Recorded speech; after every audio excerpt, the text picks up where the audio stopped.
The noonday sun in Charleston poured down over the wrought iron balconies along King Street, yet a chill ran straight down my spine. I had been on my way to meet a fabric supplier when something glimmering in the window of King Street consignment stopped me cold. Beneath the jeweler's lamp, resting on a black velvet cushion, lay something I could never mistake. A gold case, a champagne dial, and a tiny scratch near the 6 o'clock mark that I knew as well as the lines of my own hand. It was my husband Richard's watch.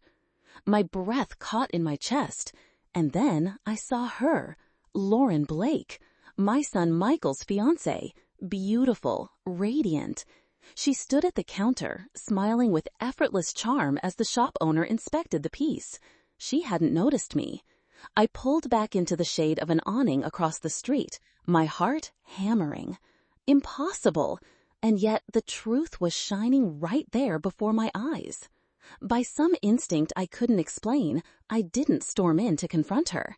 Instead, I stepped back, watching from the shadows. The carriage ride home along the old cobblestone streets blurred around me as my mind replayed a moment from just last month. A warm evening at Hall's Chop House, just the three of us. Candlelight flickered over Michael's glowing face as I slid a velvet box across the table. "This was your father's favorite watch," I told him. "When he passed, he wanted you to wear it on your wedding day." I had placed the box into Michael's hands, hoping he would treasure it as the keepsake his father left behind. And now, that very watch, pawned off by my future daughter-in-law? I tried to steady myself back in my design studio, though the sunlight pouring through those tall front windows suddenly felt harsh, almost punishing. I was sketching trim options for a client when the phone rang, an unfamiliar number flashing on the screen. I nearly let it go, but something, an instinct I couldn't name, made me pick up. "Mrs. Eleanor Carter?" A man's voice, low and a little rough. "Yes, this is she. This is Melissa from Coastal Recovery. Your name is listed as a reference for Lauren Blake. We haven't been able to reach her, and she currently has an outstanding balance of about $75,000. We'd appreciate it if you could pass the message along to her or help us schedule a time to talk. Thank you." The line clicked off, leaving me with only the low hum of the air conditioner filling the silence. $75,000. That number echoed in my head, colliding with the image of that watch on a black velvet cushion. This wasn't coincidence. I rose and walked straight to the dining room cabinet. On the bottom shelf, wedged between my grandmother's china set and stacks of old family albums, sat the leather-bound wedding planner. I placed it on the table and opened it. Each tab neatly labeled: venue, catering, flowers, transportation. Every invoice, tens of thousands of dollars, already paid out of my account. $96,000 poured into a single celebration, not counting the pearl-white Lincoln Aviator I'd put a deposit on. All of it for the happiness of my only son. My hand turned through the planner's pages, skipping past the larger expenses, the venue, the reception. Then my eyes froze on one entry: consulting and event coordination fees. An invoice from a wedding company called Aura Event Design. Total $20,000. I frowned. That number jumped off the page. It didn't look right. I know the going rates for these services. But then another detail grabbed me even harder. At the bottom of the invoice, in the payment notes, a tiny line read, "Partial payment made from the Michael and Lauren Carter joint credit account." A joint credit account? That stopped me. I thought I'd been paying every vendor directly.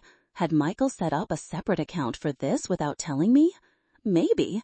I set that confusion aside and came back to the $20,000 fee.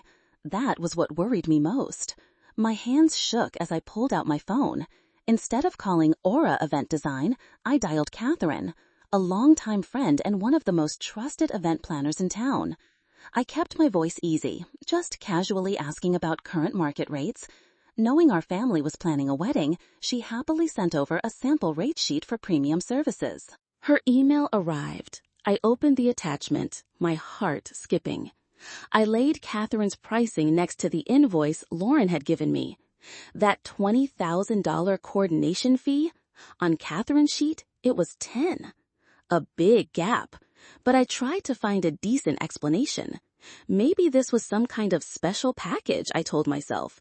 Maybe Aura Event Design offered exclusive extras others didn't. I clung to those reasons, not ready to believe the worst. I flipped through the other line items: flowers, decor, music. One by one, Lauren's invoices ran at least double the highest premium rates on the market. That pattern wasn't coincidence anymore. A cold feeling started to settle in. Driven by a push I couldn't shake, I opened my laptop and typed Aura Event Design into the search bar. The results were downright disappointing. No professional website, no strong reviews from reputable couples, just a bare-bones business directory listing with a P.O. box for the address. This company barely existed on Charleston's luxury wedding map. Why would Lauren choose a no-name outfit when she always presented herself as someone with impeccable taste? I dug deeper, looking up the company's registered agent. That's when I found it. A name I didn't recognize, but when I searched it with Jacksonville, up popped an old article from a few years back. It mentioned a small civil case tied to business fraud. The suit had been dismissed for lack of evidence, but there it was in black and white. No more excuses. No more misunderstandings to hide behind. The scattered pieces, the pawned watch, the $75,000 debt, the padded invoices, and now a shell company clicked together into one hard picture. This wasn't naive money management. This was a carefully laid plan. I drew a long breath. The shock and hurt had cooled into a steady, cold resolve. My son was walking into a trap, and I was the only one who could see it. I tapped the number for Henry Morton, our family attorney for more than 20 years. "Henry, this is Eleanor Carter," I said, my voice steadier than I felt. "I need the name of the best private investigator you know, discreet, thorough, and fast. I want a full look into someone named Lauren Blake." The waiting stretched into 3 endless days. Days when I swung between hoping I was wrong and fearing I was right. At last, the private investigator called back. His voice was flat, professional, but I could hear the lack of conviction in it. "Mrs. Carter, we've completed the preliminary background check," he began. "Under the name Lauren Blake, she comes up clean. No criminal record, no bad credit, nothing unusual. Most likely she's just experiencing a bit of financial strain. My advice, ma'am, is to be careful. You could end up damaging your family relationships." The words hit me like a blow. Clean. That single word hung in the air, mocking my worry. Had I been wrong all along? Was I nothing more than a paranoid old woman, jealous of my son's happiness? I thanked him automatically, then hung up, the weight of loneliness pressing in. But I didn't have long to doubt myself. That very evening, Michael showed up unannounced. He didn't knock. He used his key and walked straight in, his face a mask of suspicion and anger. He tossed a yellow envelope onto my desk, the detective's bill. "You hired someone to follow her?" Michael's voice was low, edged with danger. "You've gone this far?" I tried to keep calm. "Michael, sit down. There are things you don't know." I pulled out the inflated flower invoice, trying to show him the glaring discrepancies. "Look, this is proof." He shoved the paper aside. "A clerical error, Mom? That's the reason you destroyed my trust?" Lauren cried when she told me she felt you were watching her every move, that you didn't believe in her. I didn't believe her. I defended you. And now this? His anger filled the room, suffocating. In that moment, I didn't see the grown man my son had become, but a boy fiercely defending what he loved most. "You're forcing me to choose," he said, his voice cracking with pain and disappointment. "I love you, Mom, but Lauren is my future. If you keep this up, you'll lose me. Please, don't let that happen." He turned and left, leaving behind a silence so heavy it felt alive. I sat there, under the yellow glow of the desk lamp, the pain sharp as shattered glass. And yet, as the hot tears streamed down my face, clarity came with them. I wasn't paranoid. My instincts, honed over 72 years of life, were screaming at me. The detective said she was clean. Michael thought I was a controlling tyrant. Could it be? Was I truly wrong? I stared at the pile of papers on the desk, at that absurd $20,000 invoice. Everything felt like a dead end. And then, like a lightning strike, that tiny line of text came back to me. Michael and Lauren Carter joint credit account. Why would there be a joint credit account? If I was paying the bills and Michael had his own account, what purpose did this one serve? It looked like an unnecessary middle channel. Unless its purpose wasn't to pay for the wedding at all. Clarity broke through, scattering the fog of self-doubt. I wasn't paranoid. I had simply been looking in the wrong place. The next morning, I called Henry Morton. My voice was no longer shaky. It was cold and deliberate. "Henry," I said, "forget the standard background checks. I want you to focus every legal resource on one thing. Find me a bank account, a credit line, anything, in the joint names of Michael Carter and Lauren Blake. I saw it mentioned on an invoice. I need you to trace every dollar that goes in and out of that account. I want to know exactly where the money has gone." A few days later, Henry called back, and this time his voice carried urgency. "Eleanor, you were right. The inflated invoice overages, along with the steady withdrawals from that joint wedding credit account, none of it went to Lauren Blake. It was all funneled into a personal account under an entirely different name, Catherine DeWitt. I believe that's her real identity." Less than an hour later, an encrypted email from Henry's office arrived. Attached was a report, detailed to the point of cruelty, from the private investigator. I opened the file, and my world tilted. Page after page, it laid out the transaction history tied to Catherine DeWitt's account. It wasn't just a place where the money landed. It was a bottomless pit of extravagance. There were charges from high-end boutiques along King Street, stores I knew Michael would never step foot in. Payments for luxury weekend getaways at resorts my son had never visited. But the worst of it were the repeating debits, almost nightly, for online casinos and sports betting sites. The numbers leapt before my eyes, $5,000, $10,000 at a time. Nausea rose in my throat as the truth sank in. This was the source of that collection call. That $75,000 debt wasn't an accident. It was only the tip of an iceberg, one built from my son's savings and my generosity. The image of a sweet, charming future daughter-in-law shattered into pieces.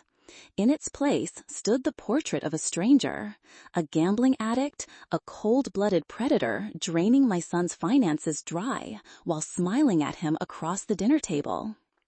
That name was the key, Catherine DeWitt. With it, the investigator quickly unearthed a carefully hidden past, a wedding canceled in Jacksonville. Her former fiancé, Derek Lawson, refused to speak, still too humiliated and wounded. But his sister, Catherine, Kate Lawson, a lawyer in Atlanta who had witnessed her brother's collapse, was more than willing. She called me that very afternoon. "Mrs. Carter," Kate's voice came sharp, unflinching. "I understand the woman calling herself Lauren Blake is about to marry your son. I'm calling to tell you my brother nearly made the same mistake. She charmed him, convinced him to invest his entire savings into a startup that never existed, and emptied his account before disappearing 2 weeks before the wedding." A long silence stretched before she continued, her tone now edged with a cold warning. "You must understand, she preys on kind men with strong family backing. She treats marriage like a business deal, a hostile takeover. Your son isn't a fiancé to her. He's her next target." When I hung up, every shred of hesitation inside me was gone. I was no longer just a worried mother. I was a protector. I picked up the phone, my hand steady as stone. The first call was to the venue. the second to the caterer, then the band, the photographer, and finally the Lincoln dealership. With each call, my message was the same: calm, firm, unyielding. I'm calling to put a hold on all services and future payments connected to the Carter-Blake wedding due to a serious and unforeseen family matter. I wasn't canceling, I was pressing pause, because it was time my son learned the truth, and he would have to decide. Just as I was planning my next move, the private investigator called one final time. There was hesitation in his voice, as though admitting he'd overlooked something. "Mrs. Carter," he said, "once we had her real name, we broadened surveillance. There's one last detail. Lauren Blake has been meeting regularly with another man at a luxury restaurant on the marina called Harbor House. They seem very intimate." Harbor House. The name lodged itself in my mind. This was the missing piece, not about her past, but about the present and future she was weaving, parallel to my son's life. I drew in a long breath and dialed Michael. When he answered, his voice was still cold, distant. I let no pride get in the way. My voice, unforced, carried nothing but exhaustion and sorrow. "Michael, I know you're angry with me, but I'm begging you, meet me one last time. We need to talk. Meet me at Harbor House at the marina. I want us to speak plainly." He was silent for a long while, and I thought he'd refuse. But maybe the fatigue in my voice reached him. "Fine," he said quietly. "Tomorrow night, 7 o'clock. I arrived early, choosing a table tucked in the corner but with a clear view of the bar. When Michael walked in, his posture was rigid, shoulders tight, his expression still guarded. He sat without looking me in the eye. "What do you want to say?" he asked. I didn't answer. Instead, I simply lifted my gaze toward the crowded bar. Confused, Michael followed my line of sight, and then I saw him freeze. Lauren was there. She was laughing, a radiant smile I once thought belonged to my son.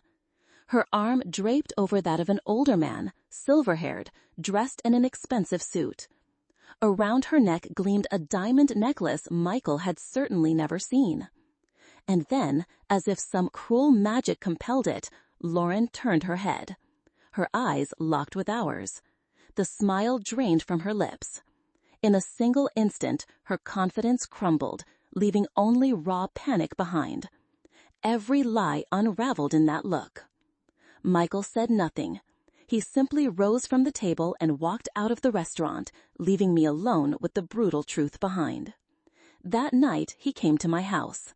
Silence filled the room as he stepped into the living room. I had already prepared everything. On the coffee table sat a neat folder. "I've put everything on hold," I said softly, without a trace of triumph in my voice. "The final decision is yours." He sat down and opened the folder. He read the investigator's report, listened to the recording of Catherine Kate Lawson's call, examined the evidence of fraudulent financial transactions, and, most damning of all, the bank statements from the joint credit account Henry had uncovered, showing, line by line, the money draining from his own account. Hours passed in silence, broken only by the shuffle of papers. At last he lifted his head. His eyes were red, but clear. He didn't need to say a word. Michael was the one who made the calls. He canceled everything, from the venue to the wedding cake. He confronted Lauren one final time, not for an argument, not to demand an explanation, but to state with quiet finality that it was over. In the weeks that followed, whispers circled around me. I became the overbearing mother-in-law who had ruined her son's dream wedding. I accepted the gossip calmly. That was the price. I had saved my son. Months later, on a bright Sunday afternoon, Michael came to visit. He carried a small, polished wooden box. Setting it on the table, he opened it. Inside, nestled in silk, was Richard's watch. "I bought it back," he said, his voice low and hoarse. "It belongs to our family." I smiled, feeling tears rise to my eyes. He looked straight into mine, and for the first time in a long while, I saw my son again. "Thank you, Mom," he said, for believing in the truth when I couldn't. Together, we placed the watch back in its rightful spot on the mantel, its hands ticking steadily on. A symbol of a family legacy once pawned away, now finally home again.